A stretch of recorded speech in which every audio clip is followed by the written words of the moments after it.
just a few quick housekeeping issues. Everybody's muted, so how you're going to submit questions today for the number of people that are on the webinar is you'll submit them to me, the organizer only, and we'll be taking questions about halfway through and then also at the end. Also, Greg will be providing a handout with also a free link to take your personal engagement and motivator profile, and you'll get that a little while after the webinar today. So without further ado, I'll quickly introduce myself and then Greg, and we'll get started. Hi, I'm Jennifer Zemecki, and I'm the founder and president of Well Run Concepts, and our mission for the past 20 years is to help organizations define and develop their top talent.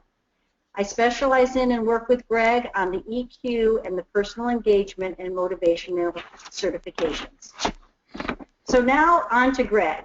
Many of you know Greg from his Navigator newsletter, speaking engagements, and his publications. He has written 11 books, including Here Today, Here Tomorrow, Transforming Your Workforce from High Turnover to High Retention, and 401 Proven Ways to Retain Your Best Employees. Today's webinar is titled How to Attract, Retain, and Motivate Your Workforce. Okay, Greg. Thanks, Jen, and I did start the recording as well, so I hit that button.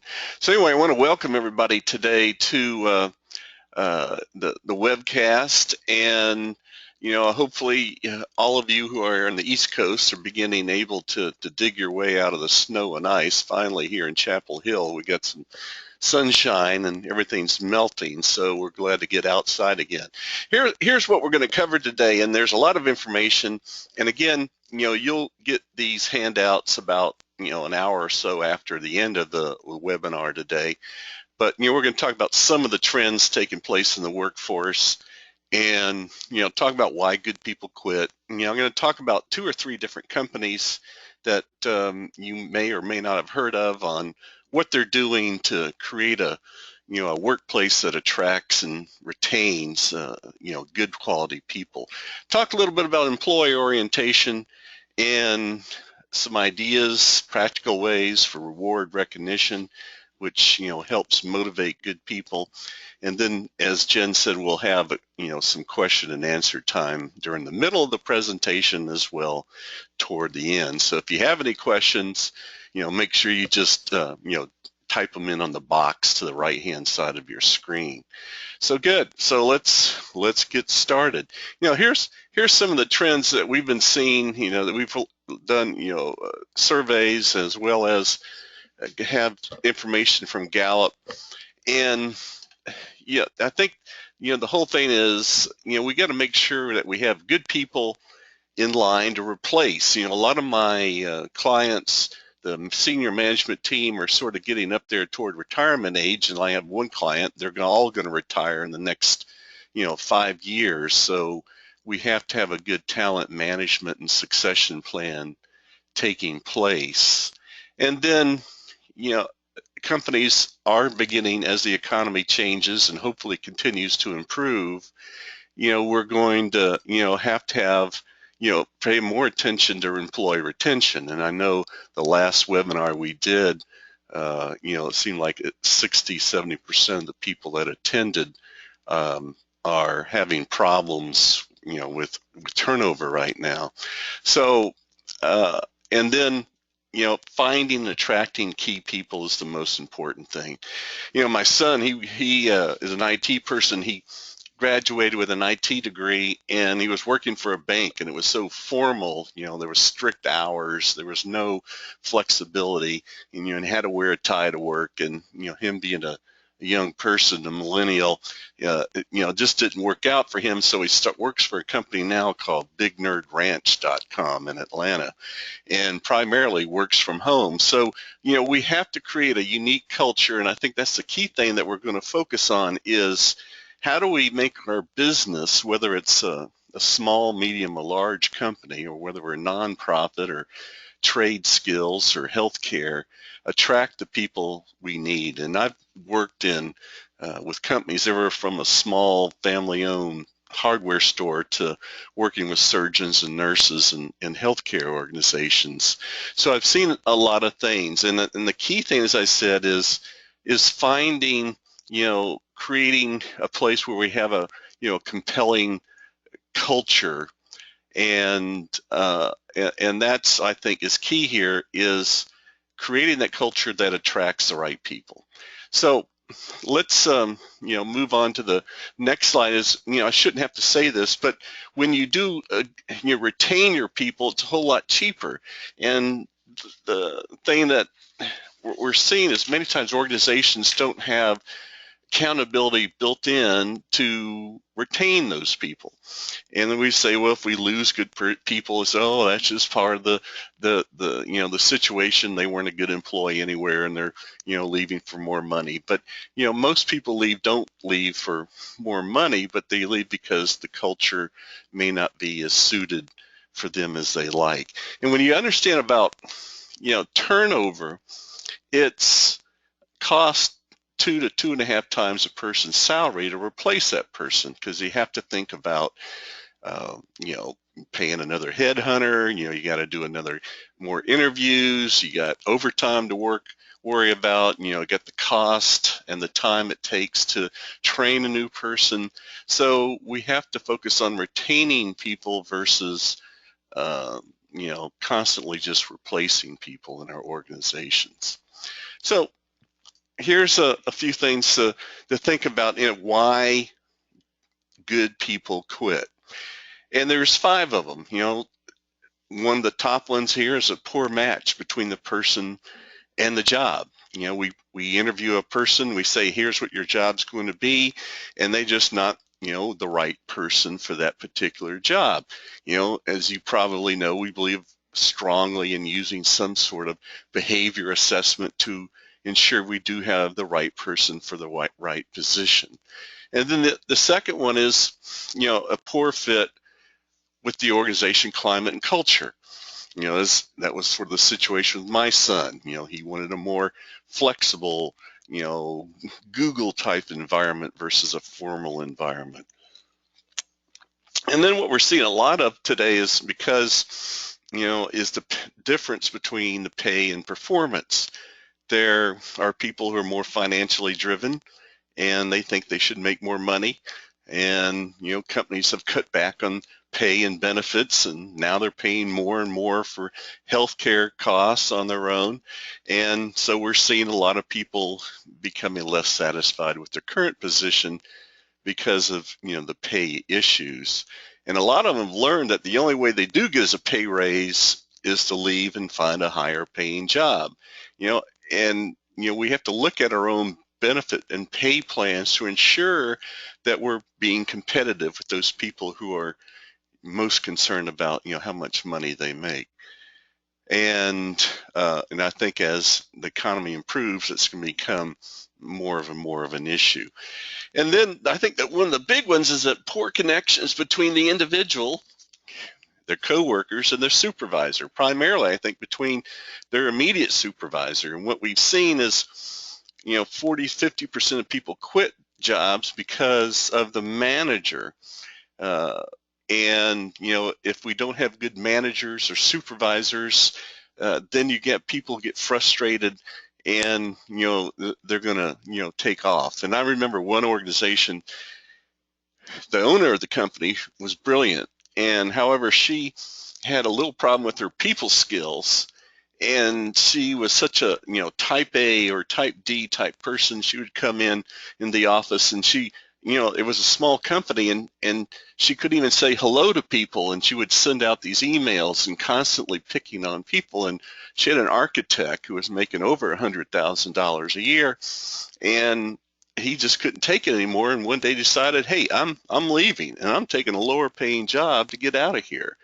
So we have to make sure we have good managers, good leaders, and to build a camaraderie where people want to come to work and not go somewhere else. And then the last one, poor opportunities for growth and advancement, is a lot of people, not a lot of people, majority of people, very career minded. And we see what motivates managers and executives is a lot different than what may motivate hourly employees on the front line.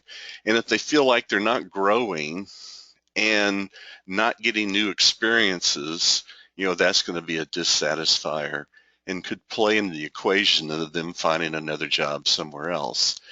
The key thing is you got to know what motivates your people, and those managers need to know that to avoid, a potential dissatisfaction or disengagement or, someone deciding to go somewhere else.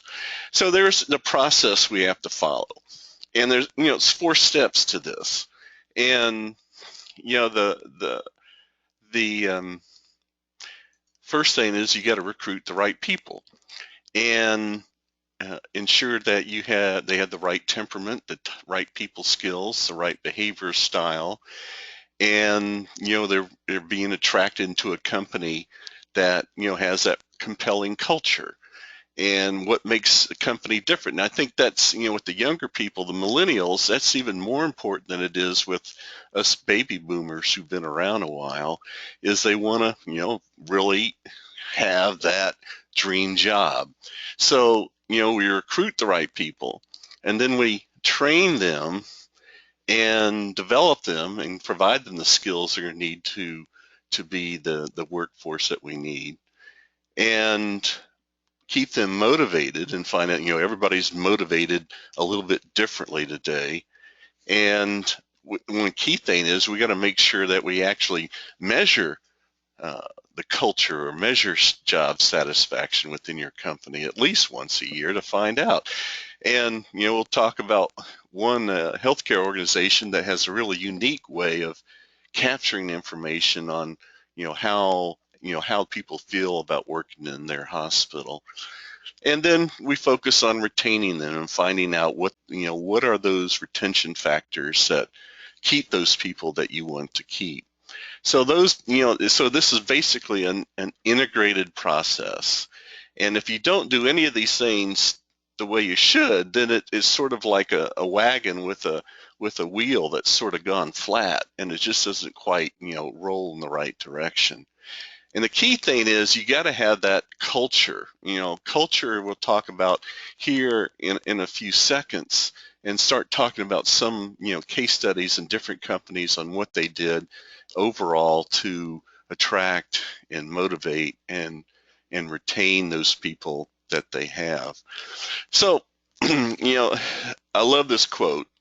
It says, retention of top talent is impacted by the ability to provide meaningful work and a culture where people are passionate about what they do. I mean, many of you companies probably have that culture where people are excited to come to work. And then we have companies and, they can't wait to get out, at the end of the day. So, if we have passionate people, and this is sort of a moving target, you're never going to have 100% of your workforce that's totally passionate and excited, but you've got to have the majority of them in order to be competitive today. And when we look at, different companies like the Walt Disney Institute, and they have the best definition of what culture is. And it's sort of the culture is sort of like the glue. It's sort of like the physiology inside your company that creates this place to go to work where people enjoy what they're doing and they're reaching their potential, and influences those relationships. And I remember one thing of Walt Disney, one thing that stands out about, the Disney World and Disneyland is it's so clean. And I remember we went through their training program, and they took us underneath the Epcot Center to see how Disney World actually integrates everything in their organization. And one of the part of the culture at Disney World is that everybody, management executives all the way down, picks up the trash, and that's one thing. They keep it so clean. So that's part of the culture of working at Disney World. Now let's look at the next thing here is this is a vision statement of one company I'm sure you're probably very familiar with, Zappos. And their vision statement is delivering happiness to customers, employees, and vendors. And it's not about selling shoes or merchandise. It's about, they've created this culture where they attract, a uniquely type, motivated employee who not only wants to sell their services, but enjoy their coworkers and their vendors and and each other. And so they do this, and right now when I went through their program, is it's harder to get a job at Zappos than get accepted to Harvard Business School. And you work, you go through there, and you feel like, oh man, this is an awesome place. It's a powerful, friendly people, and you want to apply for a job after you go through their program because they've created this culture, and it's sort of based on 10 customer service commandments. And even when you go to their restrooms, they have these their commandments, their culture, sort of painted on the walls and everywhere you go. And it's part of their hiring process. It's part of their interview process based on these 10 commandments. Their promotion process is based on these commandments. And one of them is you have to socialize with your peers, and so they attract and create this culture where not everybody would be really happy working at Zappos, but they do know how they want. And so one thing they do is first is know what makes people happy. And that's working for the organization that has this compelling culture.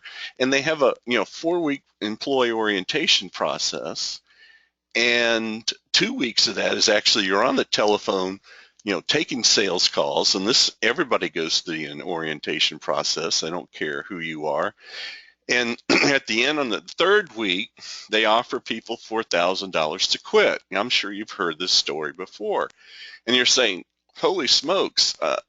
And they found out that it's cheaper if you don't match that culture, if you don't, can comply and feel comfortable following these commandments, then you're going to be unhappy employee. And so it's fine, it's cheaper to pay those people to leave than stay and poison the attitude of all the other people in the company. And one other thing is, when you go there for an interview, they'll pick you up and take you to their corporate headquarters in Las Vegas, and you'll go through, several different interviews. And Tony Hsieh, who's the CEO, and it's funny, he's a CEO of Zappos, a shoe company, and I remember hearing him talk one day with Sherm, and he says, well, I only got like 4 pairs of shoes, and they sell thousands of shoes a day. And they asked the shuttle driver after the interview, how did this person treat you? And if they didn't treat that driver who drove him to the interview, like a decent human being, they don't get offered a job there. And as I said, their training program is based on these commandments. They have like one of the commandments is continuous learning. You go through there, everybody is having new leadership books on bookcases on their desk. Then they allowed to learn to be better human beings with the the books that they like for them to read.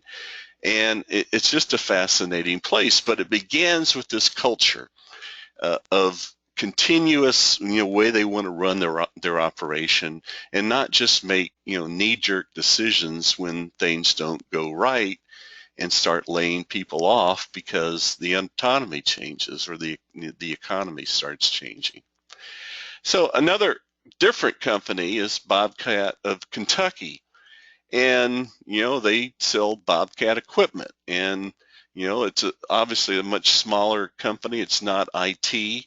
And some of the things they did is, listed here on these bullet points is for every year they work there, they get an extra $100, so they're after keeping people and providing some sort of financial incentive for that. And then the owner's spouse came up with this idea, is that all the children of the employees who get straight A's on the report cards they provide them a savings bond to those kids, and so they really set, family-owned business and create a family-owned culture with a lot of what a lot of people like to work in. And they have a safety bonus. And one thing I really like here is um, this swap jobs on Friday. I don't know how many times you have people work in different businesses. They sort of get lockjaw just doing their own specific job, and then if a customer calls up and says, "Well, I need to order parts," and they say, "Well, the parts guy's out today," and then you have a customer that's unhappy. So what they do for half a day on Friday, everybody swaps jobs. Parts people become service people become sales people.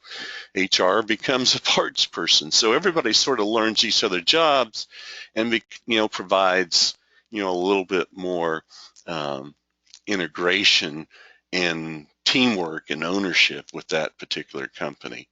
And of course, bring kids to work day is another thing that they did at this company.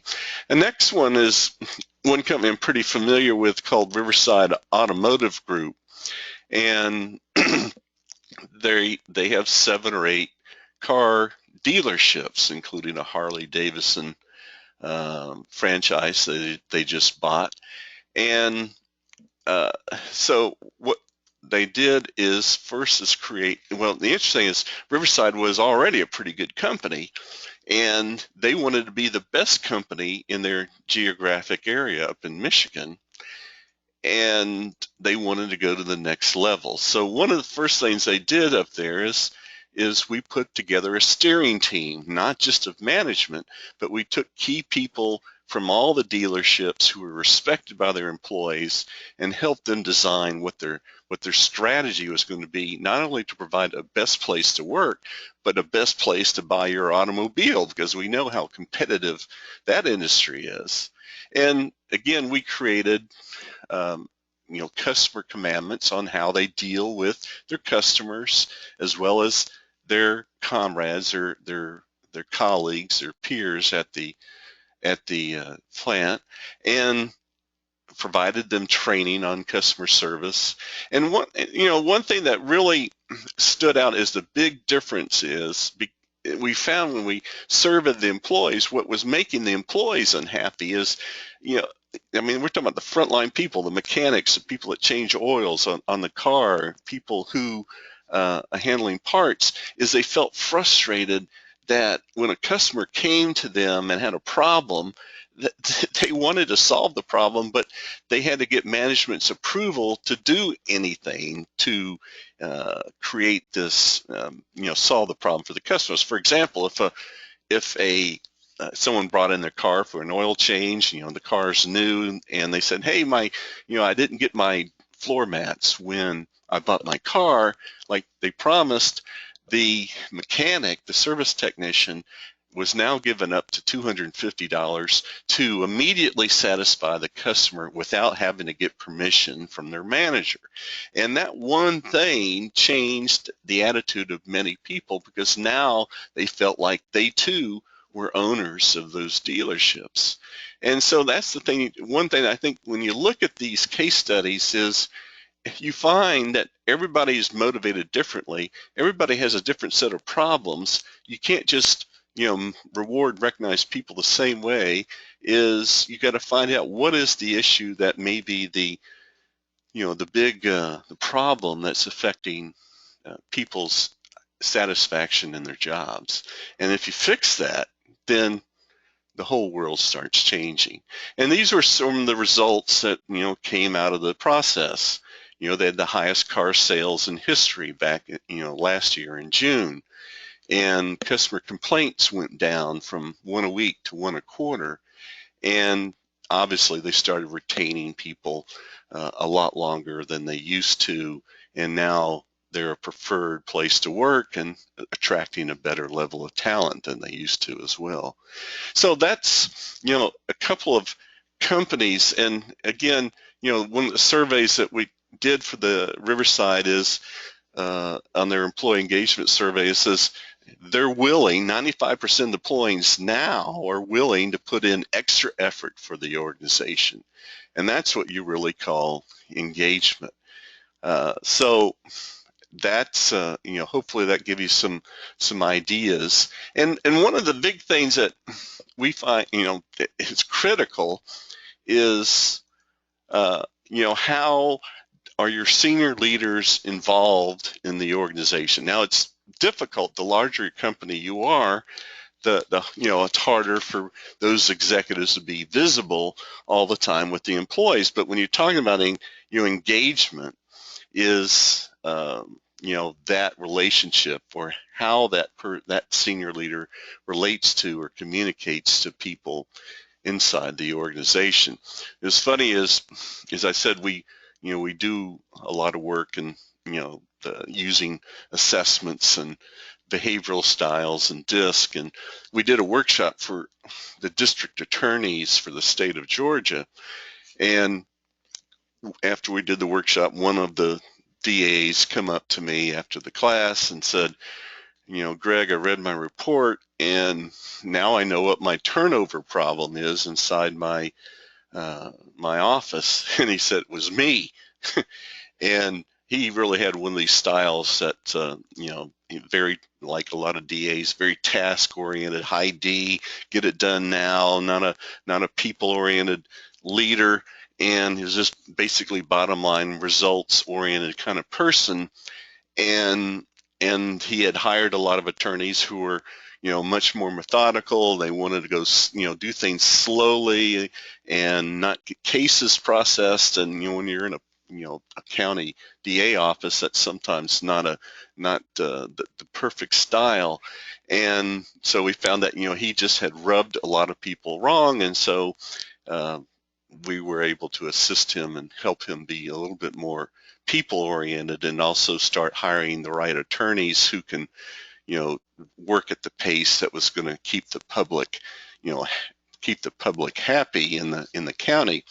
So anyway, we've talked about a lot of things here, and I'm just going to put up this slide for a moment and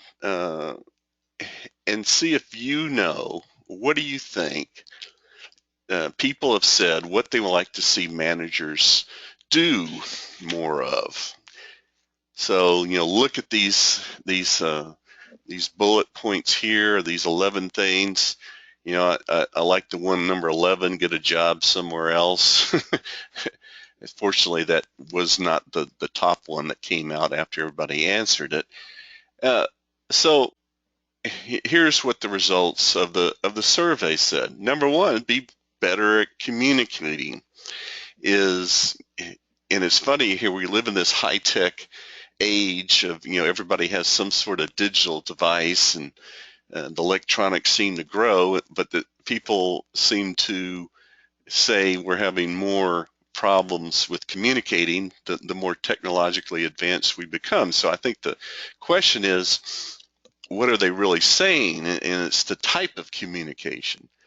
Certainly there are some people that just want to do emails, but there are a lot of people out there that still like to have that family culture that attracts them, that they actually can see and talk to their manager or supervisor from time to time.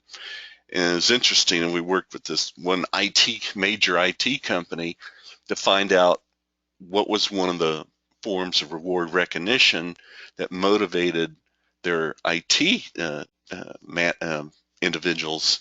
And they found what they wanted, what was motivating to them, is be able to talk to their boss's boss and just ask them questions on, about IT kind of things. And so they started implementing this, and that became a real motivator for this IT company. So the next saying is be more appreciative. And we'll talk about a few specifics here in a moment of things you can do to improve communication, improve employee appreciation, and reward performance. And what we find also a big turnoff for many companies or many employees in companies is they'll have underperforming people who get the same reward, recognition, and treatment as a high-performing employee. And so instead of dealing with the problem, they just sort of ignore the problem, and it festers and festers. And when you tolerate someone who's not performing up to what acceptable performance is, you're demotivating all the top performers. So you have to look out for that. And then we want, obviously, managers to set the example, show genuine concern. So those are some things, to think about. And let me give you some specifics here of things you can do. And I'm not going to cover all these. You can find some of the, all these things talked about in some of my books. But one thing I liked about Boeing, being a large corporation, Boeing Airlines, is the CEO would work with HR, and the HR would find out about, individual employees who went above and beyond the call of duty, and they relayed that information to the CEO of Boeing, and he would call the employee up at home or on weekends and say, hey, I really appreciate what you did at, at your job or at your office, and it really makes me proud to be your CEO. And a lot of employees just died of a heart attack when the CEO called. No, I'm kidding. But you can just imagine the reverberation that this person would go back and say, look, the CEO called me up and said, and recognized that I did such and such. A pretty simple, easy motivator to implement in any size company. And then, employee scavenger hunt is one I like. Is a couple times a year, the CEO would give all the senior managers 5 names in the corporate headquarters that work there, and their job that day was to go out and meet these 5 people, find out a little bit more about the individual, as what they are as a human being, not the usual superficial information. And then at the end of the week or in the day, they came back to their staff meeting and say, hey, this is what I learned today. And what you find is we all know some of this is simple type things, patting people on the back and showing appreciation and reward recognition, but we get so busy that we sort of just forget about doing it sometimes. And you really sort of have to, make sure we do things like this to ensure that culture is, cultivated in the company, and that the people really feel good about working in your company. And roast, toast, and boast sessions. Now here's the one thing is, anything involves food or refreshments is a motivator. And so this company once a month would have a roast, toast, and boast session, and where they, would have like a all hands meeting. And the interesting, you're talking about all hands meeting, Zappos, as large as they are, uh, every quarter will shut down, and they'll go to a hotel and have an all hands meeting with their employees, and do some sort of development training as well. And I'm saying is a company like them, if they can realize how important it is to have frequent communication with their employees and how that affects and attracts and retains people, all of us need to do something to keep something like that going on. So roast, toast, and boast sessions, the CEO would sort of roast a couple individuals, sort of a fun, tongue-in-cheek way, not in a negative way. And, someone who tried something that backfired or didn't work, sort of a humorous situation. They would toast the new employees and make them part of the team. And then they would boast about any goals that were achieved or exceeded, during that particular monthly time period. And they have food and refreshments, and and then they would start back the next day. And so, these are just simple little things that can be done, but if you don't do anything, I guarantee you communication and motivation is going to suffer if you don't. Now, a lot of companies today, are, how you attract people. Since that's part of the title of our webinar, we need to talk about attracting individuals.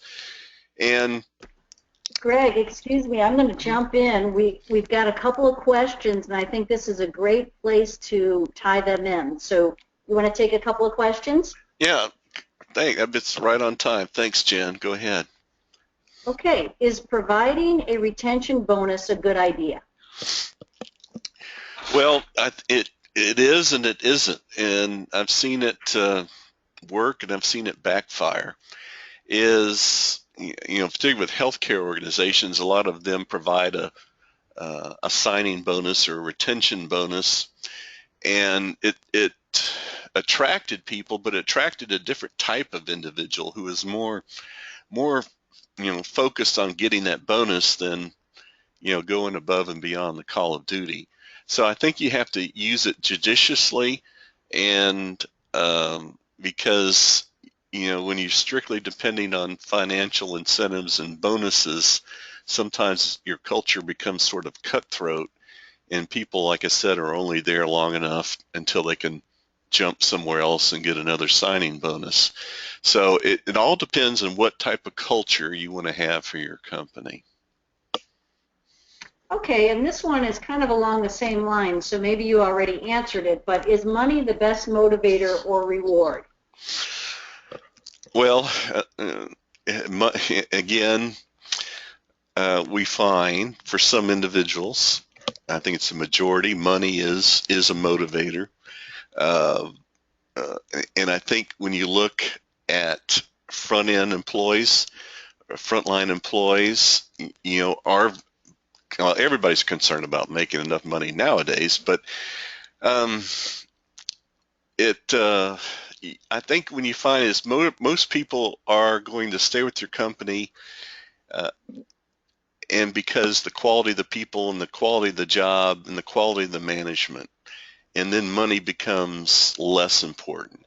If you don't meet a person's basic needs, and let's go back to the frontline individuals, when people feel like they can't pay their bills, pay their mortgage on their house, pay their health care, then money becomes a demotivator more than a motivator. So if you're not meeting basic needs, then it's much more important to people. If you are meeting their basic needs, then money loses its appeal.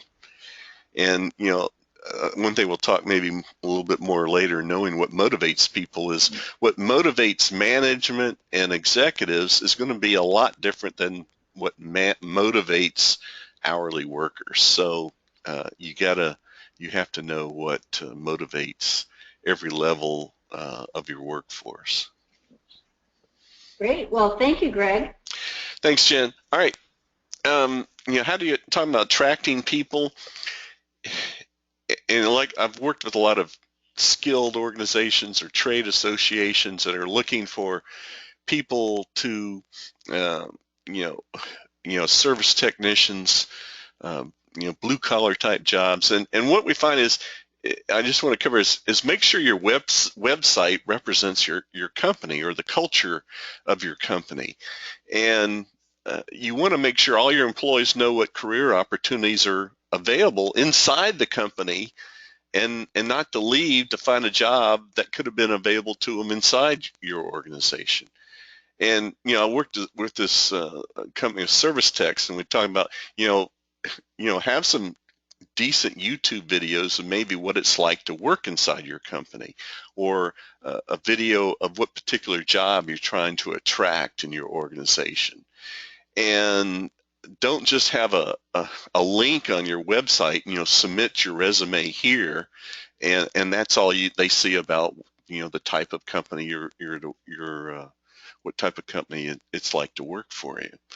And again, make sure you do more than just a job interview. And again, we believe strongly in online behavior assessments. And just Mike Rowe, he was hired by, I think it was Bobcat, and obviously he's pretty expensive to have him hire him to do a YouTube video for you. But the example is he talked about what it's like to be a service technician. What are the career opportunities? What does it mean to be a trade person, a worker with Bobcat? and that was put on YouTube. And you can think about doing something similar, if you have sort of like a smaller business or that sort of thing. So anyway, those are some things to think about. And here's one slide is the management doesn't want to be the last one to know about when someone resigns. They should be the first one to know about it. And I think it was interesting to think about, USAA, when I wrote Here Today, Here Tomorrow, I interviewed Tom Droughty, who was the CEO of USAA in Tampa. Had like 5,000 employees, and he had a huge HR department. But Tom, he also was a retired Marine general, and he knew what it like to be on the front line. And one of his what he did is, if anyone quit USAA, he would personally interview them before they left. I mean, yeah, we all have exit interviews, hopefully, with our company that conducted by HR. Uh, but he said, well, if I attract and retrain and train an individual and spend all that money doing it, I want to know why they're unhappy and leaving the company. And the other thing he did, when you're talking about the importance of management being connected with the employees, with the staff, when they worked overtime at USAA, he would periodically, tray with soft drinks and pastries and push this cart from cubicle to cubicle or from department to department, giving his employees these refreshments. And because, a lot of people are intimidated by the CEO, and that was one way that he tore down the barriers between him and his employees, and created that great work culture that is known at USAA. So the other thing is, we want to make sure we have accountability built in when it comes to retention. We need to hold managers accountable for retention of their employees, and not just accept it when someone quits, and then you have to be forced to retrain and find another person to replace that person. If we don't have accountability, then I don't think managers are going to be doing as good a job as they should. Now, here's one organization, a healthcare organization. They had a formal process to make sure they monitor and get information on what's making people happy and unhappy at this hospital. And one of the thing, between the 5th and the 15th year, they would randomly pick people and do stay interviews, and they would ask them, these questions. Why do you stay at the organization? And what do you like about working here? What you don't like about the organization?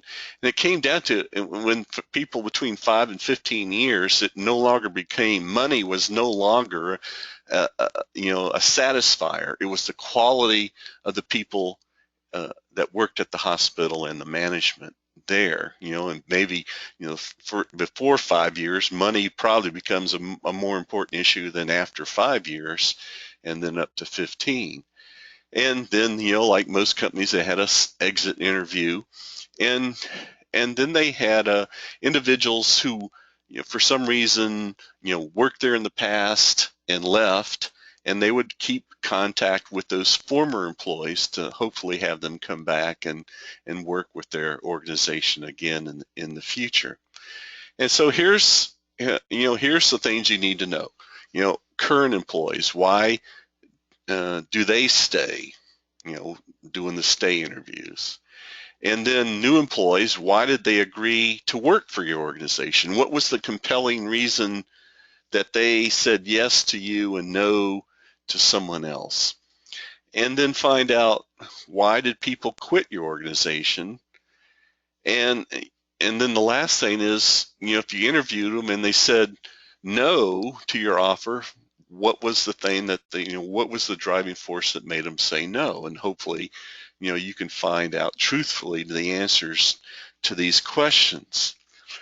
And you find, as we said, with people quit, the large percentage of what we found out was because their first line supervisor was the driving force to make them find a job somewhere else. So those are the questions and those are the answers you need to know. So let's move on and talk about orientation a little bit. Some of the things you can do the first 30 days, which we all know the first 30 days are the most critical.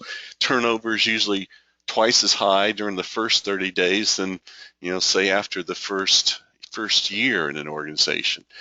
And again, we want to make people feel part of the culture immediately and not treat them as a new employee as if they have some sort of contagious disease and sort of shun them in the corner, hire them and forget them. We don't want that to happen. But, as one company had this thing called a lunch bunch, and what they did the first week, they would take all the new employees out to lunch, every day of that week, to really build those connections and bonding between their peers and let them know this is a company that really, values them as individuals and not just someone, filling a job. This other company, you see the photograph, the new employee spotlight. And what they did was take some biographical information from the employee and, a little personal information that they wanted to release. And then they put it on the bulletin board for everybody to see, or they can put it on their website or a place where everybody gets to know who the new person is, and that which helps with integration. And then after the first, depending on the type of industry you're in, is interview the person after a certain amount of time. And find out, do they plan to stay, how things are going, how were they treated, and find out whatever dissatisfiers that may be in place. It's funny, I did that as an outsider, as a consultant, come in and I interview employees randomly to find out, what they think of the company. And one of them was two employees, I talked to, and they said, well, nobody keeps their promises here. And I said, well, what do you mean? And he said, well, when we were interviewed, they said we would get a pay raise after 90 days. And since these were hourly employees, money was much more important at that particular, to them. And they said, well, no one ever said anything. We've been working over 90 days and haven't heard one word.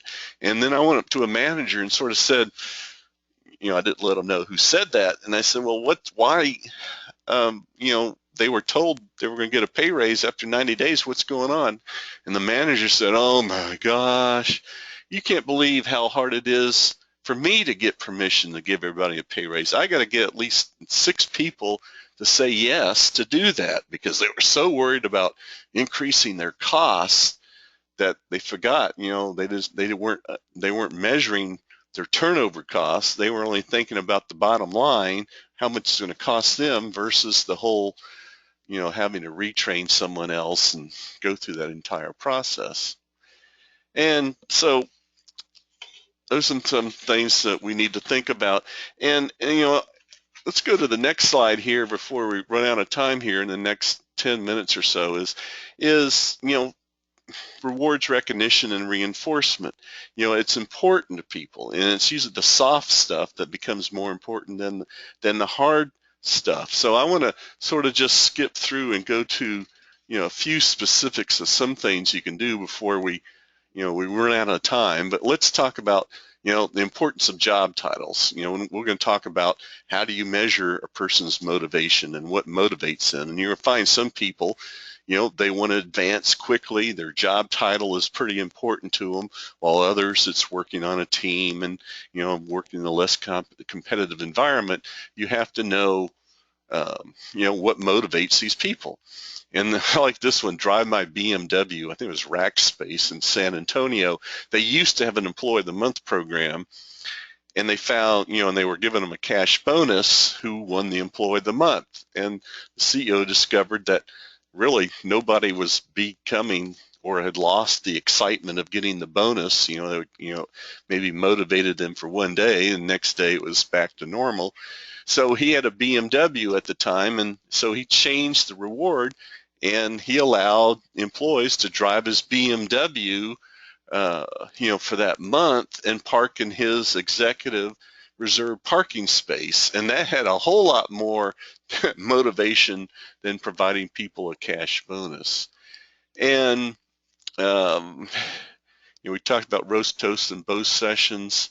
The Grease Monkey Award, I think Delta Airlines, some of the mechanics, airline mechanics had their own award, and the technician who solved the biggest problem that month, they got a jar of Vaseline, stuck a toy plastic monkey in it, and called it the Greased Monkey Award. So you find sometimes, if you allow your employees to come up with the reward recognition, it's much more powerful than when management comes up with, the flash in the pan employee recognition program and try to use one thing to motivate everybody in the company. I think Disney World has like 30 different reward recognition programs, and I don't know if you know this, but when you walk down the main street, they have all these buildings on either side of Main Street, and each of the buildings are named, and the highest form of recognition at Disney World is have one of those buildings named after you, and it's your name, and there's a formal and informal process they go through to pick the person, and that building's dedicated to them. And so there's a lot of different things you can do, and you can see my website, and obviously you get a lot of ideas from the Navigator newsletter. So I'm pretty much gonna, we want to cover this last thing is, and Jen, I want you to talk a little bit about this, but Jennifer's an expert on these workplace motivators reports, which if you really want to find out quickly what motivates individuals and they take this report, you'll find, are they financially motivated, or are they socially motivated, or something. So Jen, why don't you talk a little bit about that before we run out of time? Sure, happy to, Greg. The wheel, which is what we're looking at now, is in the personal engagement and motivators profile that we use. And it's very important for two reasons. One, you yourself, whether you're a leader, whether you're in HR, whether you're a business owner, whether you're a consultant, you need to know this information for yourself first. And there's 6 main motivators, what we call drivers. Theoretical is basically after, learning and knowledge. Utilitarian is actually, all about the ROI. The individualistic is more about advancing their position and their power. The aesthetic is more about harmony. Social is really about helping others selflessly. And traditional is about a formal mission or cause. And it's interesting, as you went through everything today, Greg, I couldn't help but think back to this wheel and see where some of those different rewards and recognition categories fell. And it was a good example because there was some utilitarian, there was some individualistic, there was some, traditional. So we have to make sure that, 1, we understand our own motivators. 2, we understand then the people individually that work in the organization. The best way to do that is to have the profiles run, and then we plot this wheel and put the team up there. And ultimately, it speaks to your third point, Greg, about culture. And if we put up a whole company, which we've done this many times, we might have 500 little dots up there, but we can see where the people in the organization make up the culture. And it usually clusters in 2 of the 6 quadrants. And then we have a very good idea of what that company's culture is all about. So that's my two-minute version of the wheel. Thanks, Jennifer. Appreciate it.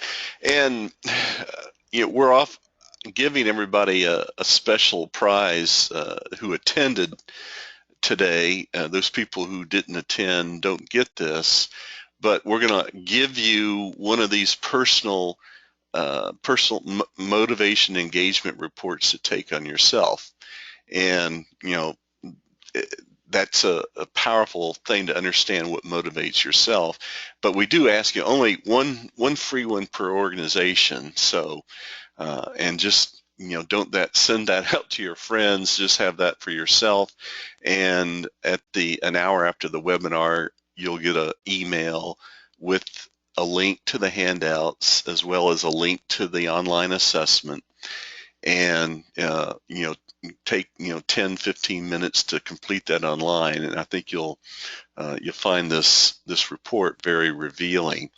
And I encourage you also, if you Jennifer provides certification training on this. I think she has a class coming up in the first part of February, and so I encourage you to find out information about that if that's interesting to you. Okay, so I'm going to skip over this slide here. We're going to end with some final takeaways, because a lot of you are probably thinking, well, golly, we talked about a lot of things. What's the most important things here? So the first thing is you got to measure employee satisfaction. Don't wait till the exit survey to find out what was wrong or why that person's leaving. You got to be continuously monitoring how people feel about your organization. And if you have a compelling culture, then you have to do less work because your culture reinforces itself. And if you don't know what your culture is, well, maybe you need to find a consultant to help you come up with that culture. Identify the important issues. Find out what's the major dissatisfier. With the one company, they got those two individuals at that one organization talked about. It was people not keeping their promises. They didn't get the pay raise that they thought they were promised after 90 days. If it's pay and benefits, identify the major things that you need to work on, and then create your culture or manage that culture. Coming up with a vision, mission, and guiding values of how your company operates, like Zappos did and like Riverside did. And then have an effective orientation program. And we find out the longer your orientation program is, the lower your turnover is. Now, some of you may only have a half-day orientation program. Zappos has a 4-week orientation process. So that orientation time is where you inculcate them as what it means to work for the company. Ensure that they get the right mentors, that they have a training and development plan to achieve whatever it is they want to achieve while they're working for your company. And the other thing is obvious is you got to be hiring good managers and get rid of the bad managers. And if you just tolerate individuals who abuse people or don't communicate with their employees, you're going to have higher turnover and lower engagement and higher job dissatisfaction. I mean, that's everybody should know that. And then do some sort of exit survey when unfortunately those people do leave your company and go somewhere else. And if you do any of these things, I think you're going to have a much better company that attracts the talent and retains the talent and motivates the talent that you want to achieve. And then finally, I'm not going to cover all this, but there are some additional resources on the handouts you can click on and find out more about these organizations. So we're about ready to conclude here. Is there anything else that we need to talk about, Jennifer? Well, Greg, I think some of these questions that came in were answered. I guess I'll just throw one question out there that you didn't really touch upon, and it is, if your company has a low turnover rate, is that a good indicator? Well, sometimes it is, sometimes it isn't. You never get a straight answer from a management consultant, I guess. But if you're retaining people you don't want to retain, then that's a problem. And if you're retaining the right people and they're staying with you and they're doing a good job, then that's the perfect place to be. So you have to make sure that if you're not having any type of development process, and if you're retaining people that have sort of retired on active duty, then that's going to be a hindrance to you, and it's going to be a demotivator to those people who want to work for a good company that rewards good performance instead of just tolerating bad performance and treating everybody the same. So that's how I look at that. And so anyway, I appreciate everybody's time today. Hopefully you've learned something new, and we hope to have another webinar coming up next month that Jennifer will be leading on emotional intelligence, emotional quotient. So anyway, well, thanks for attending today, and I appreciate your time. Thank you, Greg. Thanks, Jennifer, and we'll talk to everybody soon. Thanks a lot.